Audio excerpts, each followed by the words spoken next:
Hello friend, my YouTube channel Shivan story में आप सभी का स्वागत है। आज की कहानी है चरिथीन। चरिथीन चरिथीन चरिथीन। रमन द्वारा बोले गए यह शब्द बड़ हथौड़े सा आघात कर रहे उसके दिल पर। लगातार उसको समझ में नहीं आ रहा था जिस शब्द को सुनने तक में वो अपना अपमान समझती है, जिस चरित की आन के लिए उसने न जाने क्या समझौते किए, आज वही चरिथीन शब्द उसके लिए चरिथीन है। वो राधा के दांत बार बार खींच के कारण भीग जा रहे हैं। घिन आ रही है उसे अपने आँखों से निकलने वाले आंसुओं से। क्यों ये आंसू? पश्चाताप या क्रोध? अपनी पढ़ाई के दौरान ही सुना समझा था शब्द चरिथीन। माँ ने भी समझाया था और भाभी ने भी। कभी किसी लड़के से मतलब ही नहीं रखा उसने कि उसको चरिथीन ना कह दे कोई। किशोरावस्था में कभी अच्छे से तैयार होने पर मन अजीब गुदगुदाने से लगे। जब वो अपने भावी पति की कल्पनाएं करने लगती थी, वो उसको हाथ पकड़कर बिठाएंगे अपने पास तो शर्मा जाएगी। वो शर्मा कर शायद उनके ही गले। विचार करते ही शर्मीली सी मुस्कान आ जाती उसके चेहरे पर। स्नातक की पढ़ाई के दौरान कई लड़कों ने उससे बात करना चाही, पर वो हमेशा गंभीरता का मुखौटा ओढ़े रही। स्नातक के आखिरी साल में ही उसके लिए रिश्ते देखे जाने लगे। परीक्षा होने से पहले ही विमल से शादी तय हो गई। मायके से दूर होने के दुख और पति के प्रेम की कल्पनाओं के मेलजोल के विचारों के साथ आ गई विमल के घर वो। उसे याद है मन में न जाने कितनी कल्पनाओं के साथ बैठी थी वो अकेली कमरे में। नंद बैठा गई थी उसको उसी कमरे में। उसके मायके से आया सामान भी रखा था। बहुत देर बैठे बैठे उसे नींद सी आने लगी। बेड पर टेक लगाकर वो लगभग बैठे बैठे ही सो गई। खट की आवाज़ हुई तो हड़बड़ा कर खड़ी हो गई। विमल ने दरवाज़ा बंद किया था। अपने सपनों की राजकुमार अपने पहले प्यार को देखकर कपकपी सी हो गई। उसके पूरे शरीर में उसके छूने मात से महक जाएगी। वो तन बदन मन में संगीत सा बज रहा था उसके। विमल पास आकर बेड पर बैठ गए। उसको खड़ा देख उसका हाथ पकड़कर जोर से खींचा। उसको जिसकी आशा नहीं थी राधा को। धड़ से गिरी वो बेड पर। बेड का कोना घुस गया। आह निकल गई। टेढ़ी से बेड पर गिरी थी राधा तो विमल ने उसके पैर खींचे नीचे को बेड पर उसको सीधा करने के लिए। मेरे बाल! उसके लंबे बाल बगल में लगे टेबल लैंप में फंसे थे, बुरी तरह खींच रहे थे। पर वो इसके आगे कुछ कहती कि विमल का एक हाथ उसके मुंह पर और दूसरे हाथ से विमल की मनमानी उसके शरीर पर। उस दिन भी आंसू निकल रहे थे उसके। समझ नहीं पा रही थी वो कि ये बाल खींचने बाल टूटने का दर्द है या राजकुमार की कल्पनाओं के टूटने का। उसके बाद लगभग यही क्रम रोज ही रहा। विमल का कमरे में आना और उस पर मनमानी करना। राधा ने मन ही मन इसी को पति का प्यार समझना शुरू कर दिया। एक बात दुख देती उसे, विमल कोई बात राधा से सीधा ना कहकर वदारा माँ के द्वारा कहता था। उसको कुछ खाना होता माँ को बोलता, माँ राधा को बोलती आज यह बना लेना विमल के लिए। कहीं बाहर का टूर होता माँ बताती विमल का बैग लगा देना। यही विमल के उच्च संस्कार थे। उसका मन होता था विमल उससे कुछ बात करे, प्यार से हाथ पकड़े, प्रेम से उसको गले लगाए। पर एक रोज़ विमल अपनी कंपनी की बड़ी कामयाबी पर बड़ा खुश था। घर में सबसे हंसी मजाक कर रहा था। खाते वक्त उसका भी नाम लिया। राधा हलवा और दो थोड़ा। वह पास गई तो उसकी ओर देखा भी। राधा को विमल की आंखों में देखकर प्यारी सी झंझनाहट हुई। हो भी क्यों ना, उसका पहला प्यार है वो। मन आज फिर कल्पनाओं में विचरने लगा। सब काम समेट कर कमरे में पहुंची तो विमल भी अपने कागज समेट रहा था। वह भी पास जाकर खड़ी हो गई।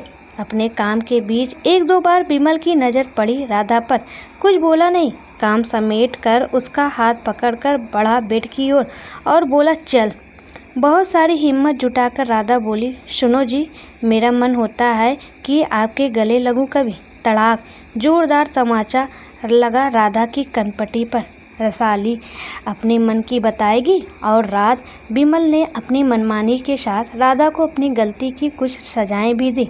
राधा आज तक नहीं जान पाई गलती क्या थी उसकी।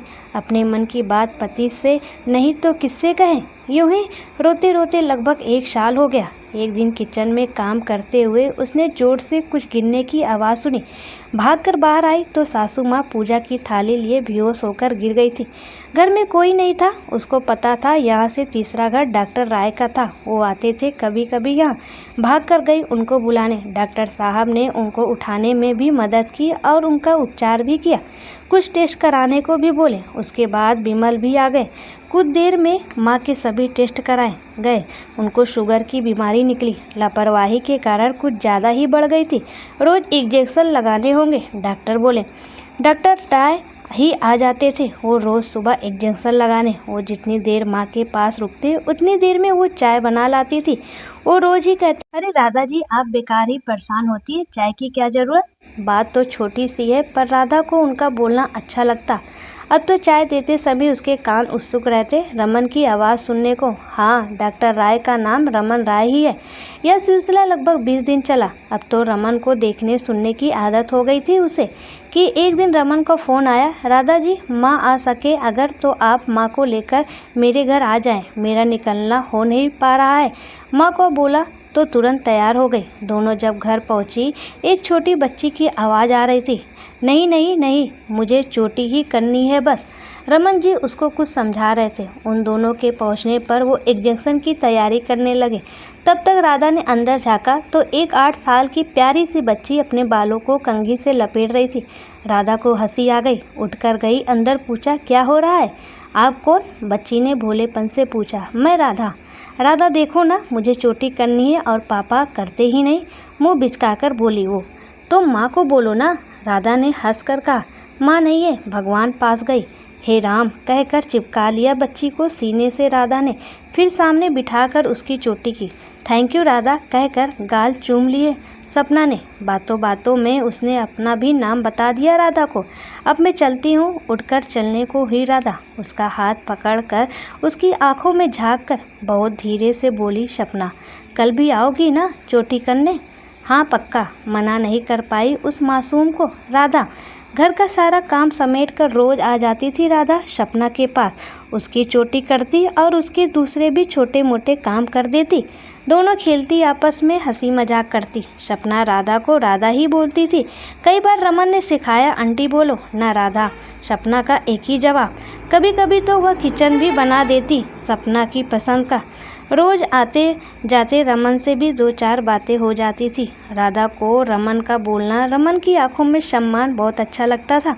एक तरह से रमन और सपना राधा के जीवन का हिस्सा बन गए थे।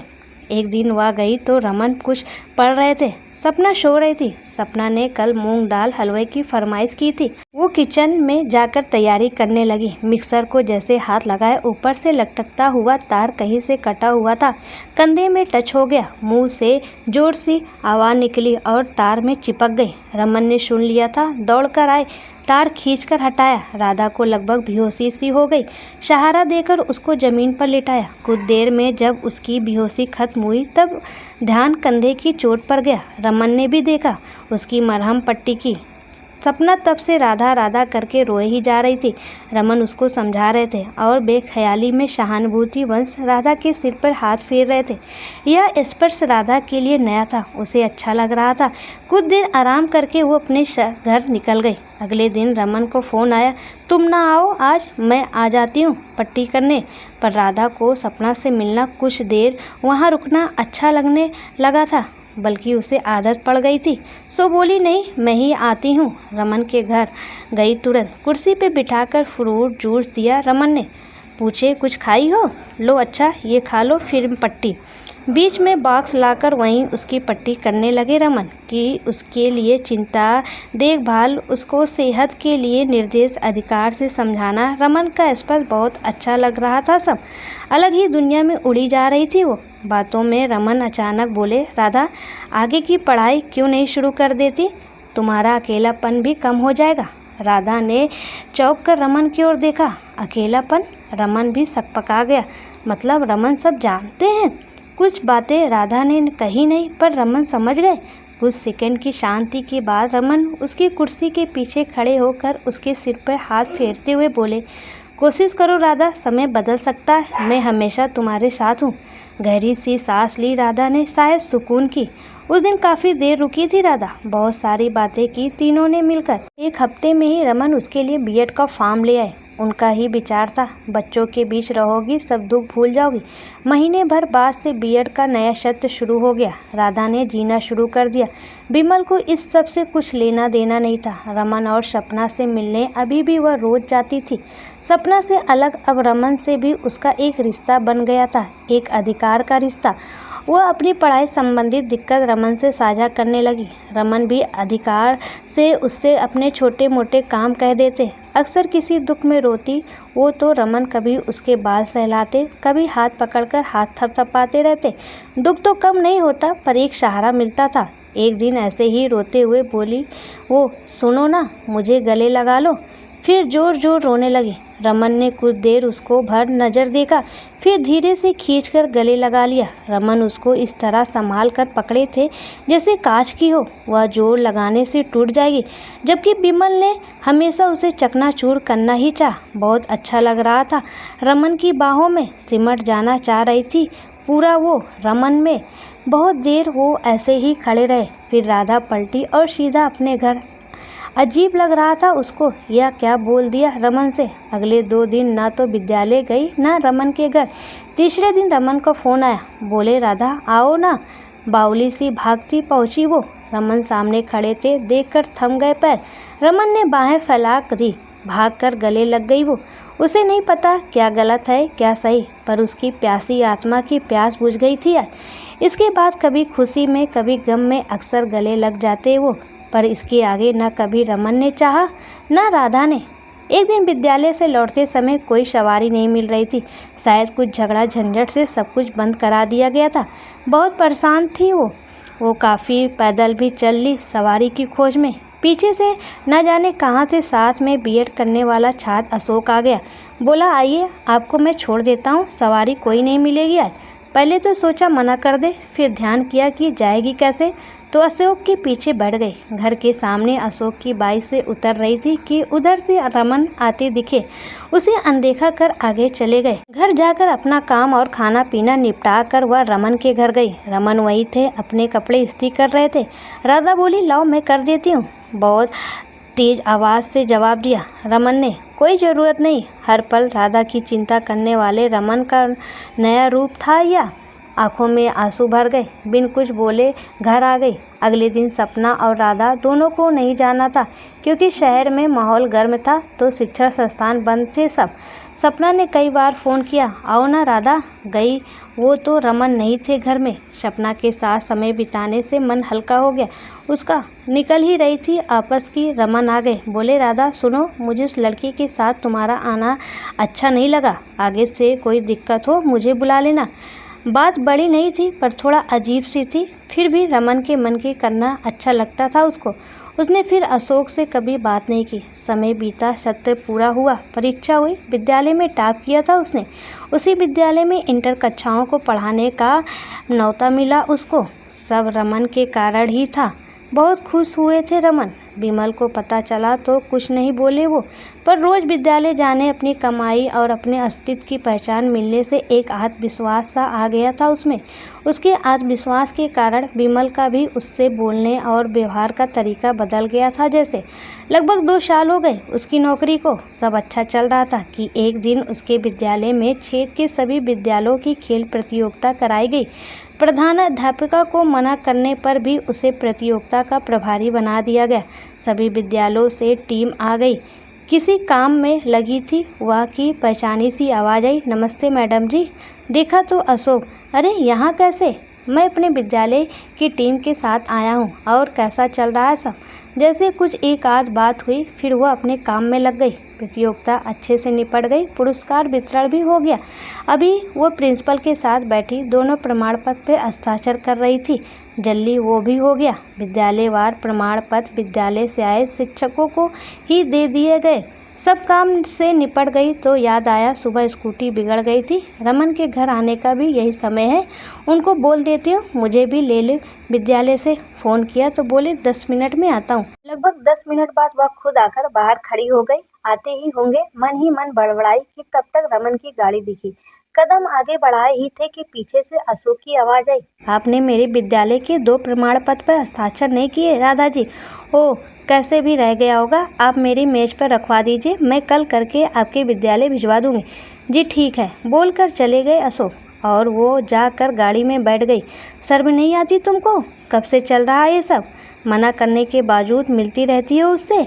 रमन दांत पीस कर बोल रहे थे। अरे नहीं, ये तो मुझे 2 साल बाद मिले।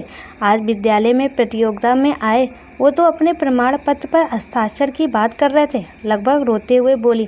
उसके आंसू अनदेखा कर लगभग चीखते हुए बोले, रमन बहाना है, सब सच तो यह है कि तुमको विमल से नहीं मिलता, उसको इधर उधर खोजती फिरती हो तुम, वासना की भूखी हो तुम, चरित्रहीन हो तुम। रमन इसके बाद कुछ नहीं बोली। वह उतर गई गाड़ी से, पैदल ही चल दी। पूरे घंटे भर चलकर पहुंची घर, सीधा स्नान घर में घुस गई। शावर के नीचे खड़ी हो गई। आंखों से निकलते आंसू और शावर का पानी दोनों उसके मन पर छपे उस कलंक को नहीं धो पा रहे थे जो रमन ने बोला था। बहुत देर खड़ी रही यूं ही शावर के पानी में, जैसे उस चरित्रहीन शब्द को धो डालना चाहती थी हो। उस पूरी रात वह सो ना पाई। सुबह होते ही नहाकर मंदिर में बैठ गई। अपने लिए निर्णय पर सहमति चाहिए थी ईश्वर की। तैयार होकर विद्यालय गई। वहाँ उसने अपने निर्णय से विद्यालय स्टाफ को भी चकित कर दिया।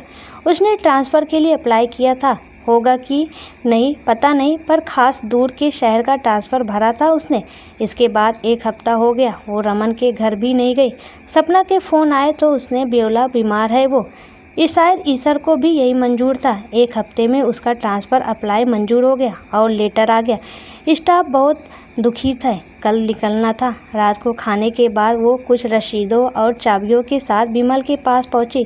बिल वगैरह उसको समझाए, फिर चाबियां विमल को देकर बोली, ये सब लीजिए, आपसे आप देखिएगा सब। मुझे कल ये शहर छोड़कर जाना है। वैसे भी आपको मेरी ज़रूरत नहीं। आवाक सा विमल उसका चेहरा देखते रह गया। आज विमल की आंखों में निरही बालक सी चिंता दिखी उसे। सुबह निकलते समय लगा कि रमन से भी मिल लूं। घर गई तो सामने ही मिले। दाढ़ी बड़ी हुई थी, कमज़ोर भी लगे। उसे देखते ही बाएं फैला दिए। राधा आ जाओ, तुम जैसी भी हो, मैं सदा साथ दूंगा तुम्हारा। नहीं रमन नहीं, तुम कोई गंगा नहीं जिसमें नहाकर मैं पवित्र हो जाऊं। मैं तो ये कहने आई थी कि जा रही हूँ दूर, जिससे मेरे कारण तुमको कोई दुख ना हो। तुमने मुझ पर जो उपकार किया उनको मैं कभी नहीं भूल सकती, ना ही तुम्हारे दिए हुए कलंक को। दुनिया भर के दर्द को मिटाने को मैं तुम्हारे गले लगती थी, और अब तुमने जो दिया है उसका तो दवा कोई नहीं। सपना का ख्याल रखना और अपना भी, कहकर मुड़ गई वो। रमन की आंखों में देखकर वो खुद को कमज़ोर नहीं करना चाहती थी। रमन देख रहा था जाते हुए राधा को। मन हुआ रोक लो अपनी राधा को, पर किस रिश्ते से, किस अधिकार से? अपने अविश्वास से रमन ने अपना अधिकार भी खो दिया था और अपना पवित्र प्यार भी। सच में दोस्तों, किसी ने सही कहा है, शक ऐसी बीमारी है जो इंसान को अंदर ही अंदर खा जाता है, इंसान को अंदर से तोड़ देता है। इसलिए किसी रिश्ते को चलाने के लिए उसमें शक ना पैदा करें, नहीं तो रिश्ता कभी नहीं चल सकता। दोस्तों, कहानी कैसी लगी हमारी, प्लीज़ कमेंट में ज़रूर बताइएगा।